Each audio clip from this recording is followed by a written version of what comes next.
Sir বাবা সরকারকে রাষ্ট্রকে একটা চ্যালেঞ্জ দিয়েছে যে আপনারা বিচার করতে পারবেন না, স্টাম্প নিয়ে আসেন, আমি লেখা দেই, এই ঘটনার বিচার হবে না।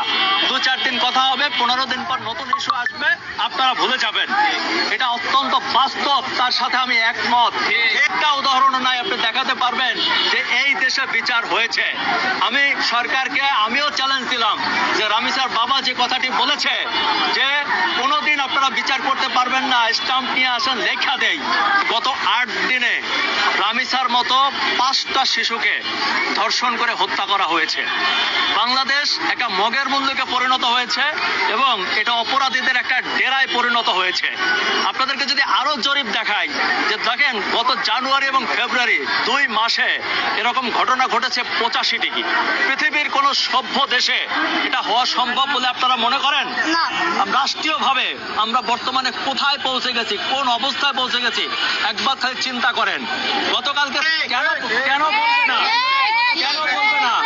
আপনাদেরকে আমি বলি যে দেখেন গতকালকে একটা ঠিক এমনই ঘটনার একটা শিশু বাচ্চাকে নির্যাতন করে মেরে ফেলা হয়েছে 10 বছরের চট্টগ্রামে। সে বাচ্চাটার নাম কি?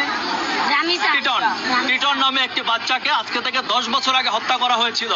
গতকালকে 20 মে সেই হত্যা মামলার রায় হয়েছে, মাত্র 10 বছরের কারাদণ্ড হয়েছে। আমাদের দেশের আইনজীবীরা একটি 302 ধারার মামলাকে পরিবর্তন করে 304 ধারা করেছে। কিভাবে? 302 ধারা হচ্ছে সরাসরি হত্যা, 304 ধারা হচ্ছে যে অনির্ধারিতভাবে কিংবা অসতর্কতার সাথে এই হত্যাটি হয়েছে। আমাদের আইনজীবীরা যদি এই কাজগুলো করে তাহলে এই দেশে বিচার কিভাবে হবে? সরকারকে বলবো যে 2-1টাকে ঝুলা দেন।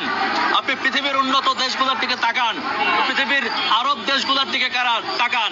সৌদি আরব, কাতার, কুয়েত, বাহরাইন, তারা কি করছে?